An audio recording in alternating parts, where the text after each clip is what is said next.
ఓం విఘ్నేశ్వరాయ నమః. భాగవతము అధ్యాయం 13. పరీక్షిత్ జననము.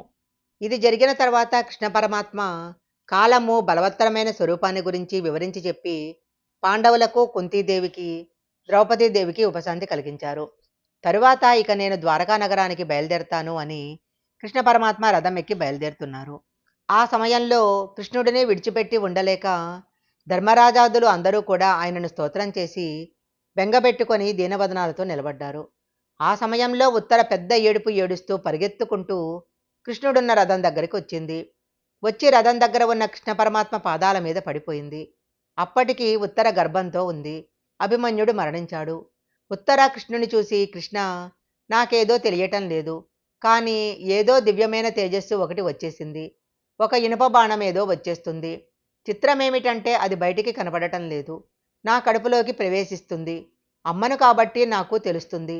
లోపల ఉన్న పిండం మీద పగబట్టి ఆ పిండాన్ని చనకేస్తుంది. ఆ బాణం పిండాన్ని చంపటానికి వెళ్ళిపోతుంది. ఆ పిండం చనిపోవటం నేను ఇష్టపడటం లేదు. పిండాన్ని తరుముతున్న బాణమేమిటో నాకు తెలియదు. నన్ను రక్షించు అని ప్రార్థించింది. బయటకు వచ్చిన ఉపపాండవుల కోసం ద్రౌపది ఏడ్చింది. లోపల ఉన్న పిండం పోతుందని ఉత్తర ఏడుస్తుంది. ఉత్తర అలా అనగానే పాండవులు గబగబా ధనస్సు పట్టుకున్నారు. ఎవరి మీద వేస్తారు? బయట ఎక్కడున్నాడు? శత్రువు ఉత్తర గర్భంలో ఉన్నాడు. పిండాన్ని నరకటానికి బాణం వెళ్ళిపోతుంది. అప్పుడు కృష్ణుడు చూశాడు. ఉత్తర ఏమని ప్రార్థించింది? కృష్ణ, నేను నీ చెల్లెలైన సుభద్రకు కోడలని, అభిమన్యుని భార్య అయిన ఉత్తరను. నా కడుపులో ఉన్న పిల్లవాడు నీకు మేనల్లుడవుతాడు అంది. మేనల్లుడు అంటే ఏమిటి? మేనమామల ముద్దు మేలైన ముద్దు, తాతలకు తా ముద్దు తాను అబ్బాయి అని జానపాదులు పాటలు పాడుతూ ఉంటారు. మనమలంటే తాతలకు ప్రీతి, మేనల్లులంటే మేనమామలకు ప్రీతి. నీ మేనల్లుడు శత్రువుల చేత హతుడయ్యాడు. ఆ శత్రువు ఎవరో నాకు తెలియదు, కానీ ఎవరో బాణం వేసేశారు. అది లోపలికి వెళ్ళిపోతుంది. తామర పువ్వుల వంటి నేత్రాలు ఉన్నవాడా, నువ్వు కన్ను విప్పి చూశావంటే శత్రువు మడిసిపోతాడు. ఈ బాణము అగ్నిహోత్రంలా ఉంది.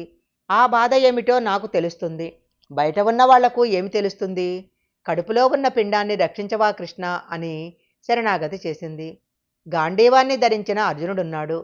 గద తిప్పితే అగ్నిహోత్రం పుట్టించే భీమసేనుడున్నాడు. నకుల సహదేవులు ఉన్నారు. అజాతశత్రువైన ధర్మరాజున్నాడు. అయినా ఉత్తర వాళ్ళ కాళ్ళు పట్టుకోలేదు. నీ వాళ్ళు నిన్ను రక్షించరు. నీ రక్షణ నీ ఇంటి ఈశాన్య దిక్కున ఉంది. అక్కడ ఉన్న స్వామిని నమ్ముకోవటం నేర్చుకో. అలాగని నీ బంధువులను నిర్లక్ష్యం చెయ్యకు. వాళ్లను భగవంతునిగా చూసుకో. కానీ లోపల పూనికతో ఈశ్వరుడిని శరణాగతి చేయటం నేర్చుకో. ఆయన నీకు రక్షకుడు. అందుకని ఆమె పాండవులను ప్రార్థన చేయలేదు, కృష్ణుడిని ప్రార్థన చేసింది. కడుపులో ఉన్న పిండము అగ్నిహోత్రము వచ్చేసింది. నన్ను ఇది కాల్చేస్తుంది. నన్ను రక్షించేవాడు ఎవరు? నేను గర్భంలో ఉన్నాను. నేను మొరబెడితే ఎవరికి వినబడుతుంది అని ఏడుస్తుంది. కృష్ణుడు ఈ పిండానికి ఎదురు వచ్చాడు. ఉత్తర గర్భంలోని పిండం సంహరించాలని అశ్వత్థామ బ్రహ్మాస్త్రం వేశాడు. అది లోపల ఉన్న పిండం దగ్గరికి వచ్చేసింది. అప్పుడు కృష్ణ పరమాత్మ ఉత్తర గర్భమందు పెరుగుతున్న పిండం ముందు బాగాన అంగుష్టమాత్రుడే నిలబడ్డాడు. గదను తిప్పుతున్నాడు. చక్రహస్తుడే వైష్ణవ మాయ ప్రకటించాడు. ఉత్తర గర్భంలో ఒక్కసారి తన తేజస్సు చూపించాడు. ఆ తేజస్సు పిండానికి తప్ప ఇంకెవరికీ కనపడలేదు. ఉత్తరకు కానీ, పాండవులకు కానీ, లోకానికి కానీ కనపడటం లేదు. స్వామి ఈ లీలను అమ్మ కడుపులో ప్రదర్శిస్తున్నాడు. తాను బయట అలా నిలబడి ఉన్నాడు. పాండవుల వంశం నిలబడటం కోసం తాను పిండానికి ఎదురు వెళ్ళి నిలబడి బ్రహ్మగారి అస్త్రం నుండి వచ్చిన తేజస్సును తన తేజస్సులో కలిపేసుకొని చాలా ఉల్లాసంగా, సంతోషంగా పిల్లాడి వంక చూస్తే వాడింకా సరిగా అమరుని 2 చేతులతో ఎంత అందగాడురా, బొటన వేలంత ఉన్నాడు. పట్టు పీతాంబరం కట్టుకొని గద తిప్పుతూ చక్రహస్తుడై మా అమ్మ కడుపులోకి వచ్చి అంతటి అగ్నిహోత్రాన్ని త్రాగేసి నన్ను రక్షించాడు అని స్తోత్రం చేయటం చేతగాక పిండం కనురెప్పలు పైకెత్తి చీకట్లో చూస్తుండగా అంతర్ధానమయ్యాడు. అశ్వత్థామ చేత విడువబడిన ప్రభాస్త్రము నుండి పైకి వచ్చిన అగ్నిహోత్ర జ్వాలను తీసుకుని బయటికి వెళ్ళిపోయాడు. అలా సూతుడు చెప్పి ఒక మాట అన్నాడు.